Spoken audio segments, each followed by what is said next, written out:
Buenas noches, mis amados hermanos. Que la paz de Dios, esa paz que sobrepasa todo entendimiento, esa paz de la que habla Filipenses, que la paz de Dios esté con cada uno de ustedes en este momento y que el Espíritu Santo dirija este momento que vamos a tener, que vamos a compartir la palabra de Dios.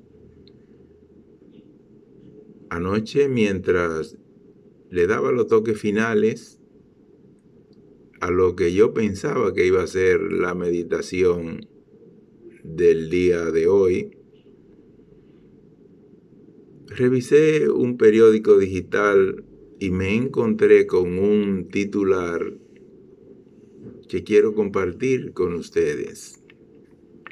El titular dice: Charles Finney, el multimillonario que logró la meta de regalar su fortuna de $8,000 millones en vida y quedarse sin nada.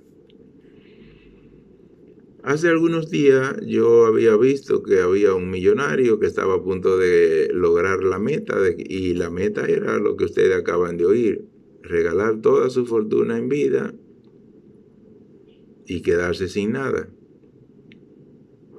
La fortuna dice que es de $8,000 millones, que si nosotros le metemos cambio a peso, estamos hablando de 450,000 millones. Él lo regaló todo, se quedó sin nada. Las informaciones que dice el escrito, que cualquiera puede revisar en la prensa, es que de ahora tiene 89 años, un empresario. A los 10 años ya él vendía puerta a puerta, o sea que hizo su fortuna empezando de cero. Y siempre regalaba a las instituciones benéficas, pero de una manera anónima. En este momento no tiene carro, no tiene casa, y dice que usa con orgullo, que parece que sí es algo que retuvo, un reloj cuyo valor es de $15. De manera que este filántropo, que fue dueño de una fortuna de $8,000 millones, ahora tiene un reloj y la vida. Inicialmente yo estaba listo con segunda de Timoteo capítulo 4 para meditar en algunos versículos ahí. Pero ya con esta información, sin darme cuenta, entonces me pongo a buscar para investigar algo, recordar algo de la vida de otro gran millonario, de hecho, el dueño de todo. Y reviso el versículo 36 del capítulo 11 del libro de los Romanos, muy conocido, que dice: de Él, por Él y para Él son todas las cosas. Y en el libro de los Colosenses nos habla aún más sobre esto y nos dice que lo que está en la tierra, lo que está en los cielos, lo visible y lo invisible, todo es de Él. Incluso la fortuna del filántropo de los 8,000 millones también, eso es de Él. Reviso entonces otro versículo, Mateo 8, los versículos 19 y 20. Es un escenario en donde Jesús estaba en la casa de Pedro. La suegra de Pedro estaba muy enferma y Jesús la sanó.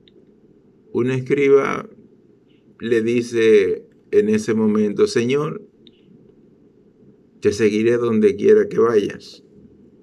Y Jesús le da la respuesta: las zorras tienen guaridas, las aves del cielo tienen nidos, pero el Hijo del Hombre no tiene dónde recostar la cabeza. Entonces yo me pongo a pensar, bueno, pero ¿con qué se quedó? El filántropo se quedó con el reloj y la vida. Jesús, ¿con qué se quedó cuando dice no tener ni siquiera dónde recostar la cabeza? Entonces, revisando el capítulo 17 del libro de Juan, algunos versículos, podemos encontrar la respuesta de con qué se quedó Jesucristo y para qué. Vamos a leer en ese capítulo 17 de Juan algunos versos en el nombre de Jesucristo. Dice: Padre, la hora ha llegado, glorifica a tu Hijo para que también tu Hijo te glorifique a ti. Como le has dado potestad sobre toda carne, para que dé vida eterna a todos lo que le diste. Y esta es la vida eterna, que te conozcan a ti, el único Dios verdadero, y a Jesucristo, a quien has enviado. Yo te he glorificado en la tierra, he acabado la obra que me diste que hiciese.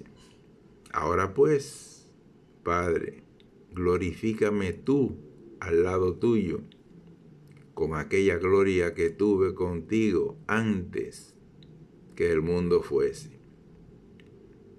He manifestado tu nombre a los hombres que del mundo me diste. Tuyos eran, y me los diste, y han guardado tu palabra.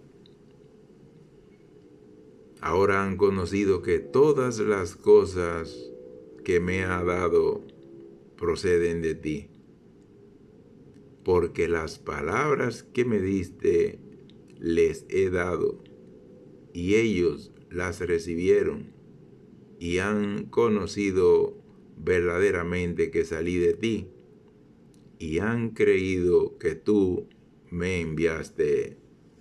Amén. Que Dios bendiga su santa y bendita palabra. Jesucristo conoce a las alturas de estos hechos que se están narrando en este capítulo, que ha completado la obra que el Padre le dio para hacer. Y fíjense cómo Él se refiere diciendo, sabemos por los versículos que hemos visto, que todo es de Él. Él no habla de nada de lo que le dio su Padre, solamente de las palabras que me diste les he dado. De manera que de todo lo que hay en el mundo que fue hecho para y por Jesucristo, de lo único que Él habla es de las palabras que me diste, les he dado. Ya dice, el versículo 3 dice, y esta es la vida eterna, que te conozcan a ti, el único Dios verdadero, y a Jesucristo, a quien has enviado. ¿Y cuál es la forma de conocer a Dios y a Jesucristo, a quien Él envió? Con esa palabra. Y si conocer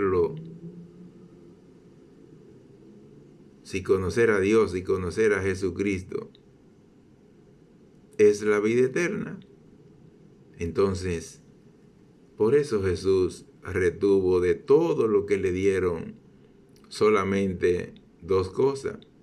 Y ya vimos que la palabra es una de esas dos cosas que retuvo Jesucristo terrenalmente por un tiempo. La retuvo hasta el momento de que ya se acercaba el tiempo de partir y que sabía que estas palabras debían estar al conocimiento de los demás para que se siguiera la obra.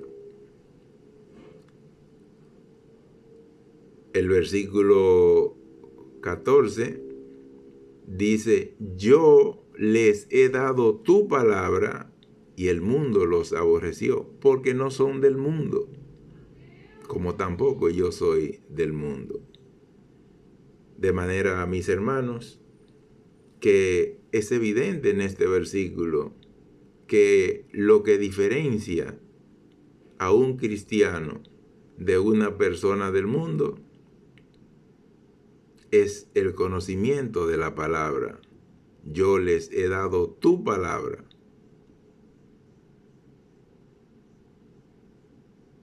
Y el mundo los aborreció. ¿Por qué? Porque tienen el conocimiento de la palabra. Porque el mundo que no conoce a Jesucristo es porque no conoce su palabra. Santifícalos en tu verdad, tu palabra es verdad. Como tú me enviaste al mundo, así yo los he enviado al mundo. Y por ellos yo me santifico a mí mismo, para que también ellos sean santificados en la verdad. Santificados en la verdad. Y ya veíamos en un versículo anterior que dice Jesucristo que tu palabra es verdad. Entonces, cabe lo mismo decir santificarlos en la verdad o santificarlos en la palabra. Mas no ruego solamente por esto, sino también por los que han de creer en mí por la palabra de ellos. Ya no son la palabra de los discípulos. Se va a creer en Jesucristo por una palabra de Jesús puesta en boca de los discípulos. Refiriéndose a esta palabra, el apóstol Pablo conoció muy bien el valor de la palabra de nuestro Padre Celestial, de nuestro Señor Jesucristo. Y en el libro de Filipenses 3:8, refiriéndose a alguna pérdida que había tenido por estar en el conocimiento y en la predicación de la palabra, él dice que todo lo perdido lo estima basura. Lo único que tiene valor en este mundo es la palabra de Dios. Y si se tiene el privilegio de conocerla, vivirla y aplicarla, entonces ya ninguna otra cosa puede tener más valor que esto. Pablo también hace algo que es como lo que hizo Jesús, dar la palabra que el Señor le dio a los demás. La palabra que su Dios le dio a él la dio más adelante.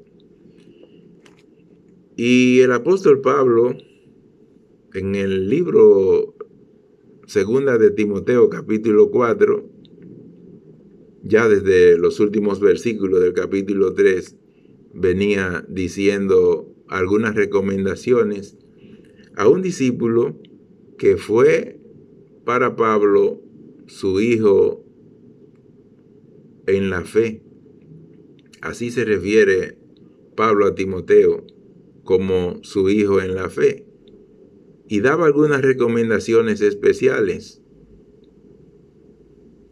Dice, cuando ya él estaba en la postrimería de su vida, estaba preso, e incluso en el versículo 6 del capítulo 4, él dice en esa carta a Timoteo, porque ya yo estoy para ser sacrificado y el tiempo de mi partida está cerca.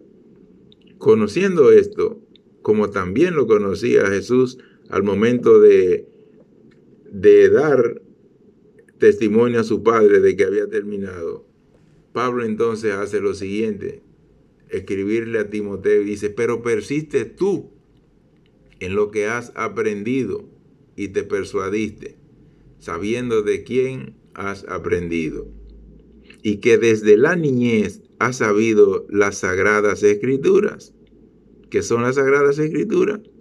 La palabra de Dios, las cuales te pueden hacer sabio para la salvación por la fe en Cristo. La salvación viene por el conocimiento de la palabra. Y por la palabra, decíamos en el libro de Juan, en el versículo 3, que la vida eterna es conocer a Dios y conocer a quien Dios envió, a su Hijo Jesucristo. Y eso se logra por medio de la palabra. Y dice el versículo 17 del capítulo 3, segunda de Timoteo, a fin de que el nombre de Dios sea perfecto, enteramente preparado para toda buena obra. Te encarezco delante de Dios y del Señor Jesucristo, que juzgará a los vivos, los muertos, en su manifestación y en su reino. Que prediques la palabra, que inste a tiempo y fuera de tiempo, redarguye, reprende, exhorta con toda paciencia y doctrina. Que prediques la palabra. De manera, mis hermanos, que como podemos ver, Jesucristo renunció a todo. En ninguna parte se habla de que Él hizo con todo lo que Dios hizo por Él y para Él.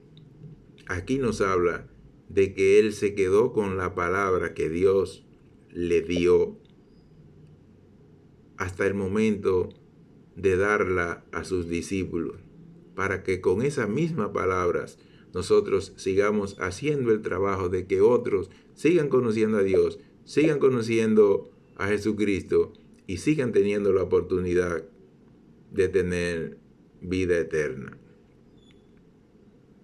Una sola cosa le quedaba a Jesucristo luego de entregar la palabra. Tú me la diste y Él la dio, pero todavía le quedaba algo. Le quedaba la vida. Y esa vida que le quedaba la entregó en una cruz.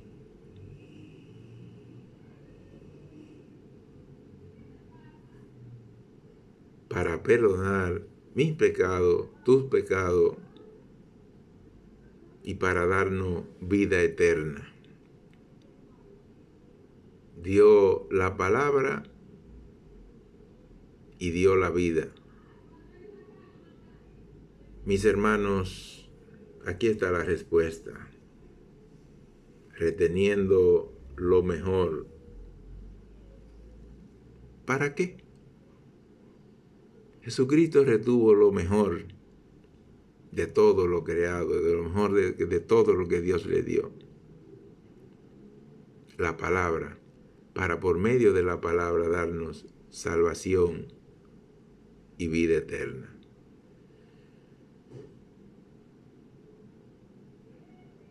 Podemos nosotros conocer a Dios, podemos conocer a Jesucristo, los sacrificios que Él hizo, pero no podemos guardar eso que Él nos dio. Él nos dio su palabra y lo dijo claro. Rogó por las personas que van a venir a Él por medio de esa palabra que Él nos entregó y que con esa palabra nosotros vamos a convencer.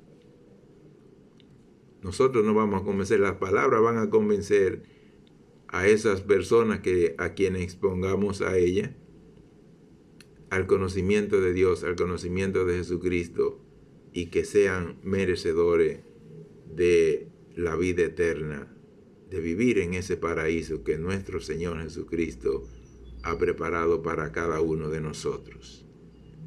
Dios les bendiga. Buenas noches.